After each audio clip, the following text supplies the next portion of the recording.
আপনি কি কখনো এমন কোনো রাস্তা কল্পনা করতে পারেন যেখানে এক পা ভুল মানেই সোজা মৃত্যু? হ্যাঁ, আজ আমি আপনাদের নিয়ে যাচ্ছি চীনের এমন এক পাহাড়ে যেখানে হাঁটার সময় মানুষ নিজের জীবন হাতে নিয়ে চলে। এই পথটার নাম হলো হুয়াশান ফ্লাংকুয়াল। হুয়াশান চীনে 5টি পবিত্র পাহাড়ের একটি। হাজার বছর ধরে মানুষ এখানে ধর্মীয় কারণে আসছে। কিন্তু এই পাহাড়ের এক অংশ আছে যেটাকে বলা হয় পৃথিবীর সবচেয়ে ভয়ঙ্কর হাঁটার পথ।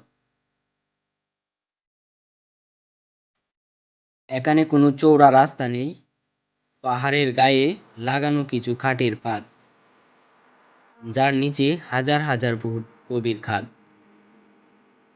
কোনো রেলিং নেই, একটুখানি পা পিছলালেই সব শেষ।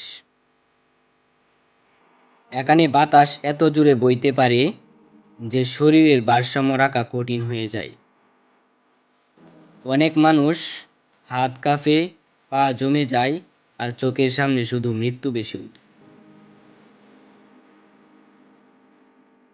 এখানে দুর্ঘটনা ঘটে না এমন না, সব ঘটনা প্রকাশ করা হয় না, তাই এখন হর্নেজ বাধ্যতামূলক।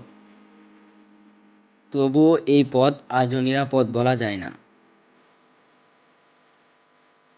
তাহলে প্রশ্ন আসে, মানুষ কেন নিজের জীবন ঝুঁকিতে ফেলে এখানে আসে? কারো কাছে এটা আত্মজয়ের পরীক্ষা, আবার কারো কাছে বইয়ের সীমা ভাঙার গল্প, আর কারো কাছে জীবনে একবার মৃত্যুকে খুব কাছ থেকে দেখা। ওয়াশান ফ্লাঙ্ক ওয়াল্ক শুধু একটা রাস্তা না, এটা মানুষের শেষ পরীক্ষা। আপনি কি কখনো এই পথে হাঁটার সাহস করবেন? যদি করে থাকেন কমেন্টে লিখে যান।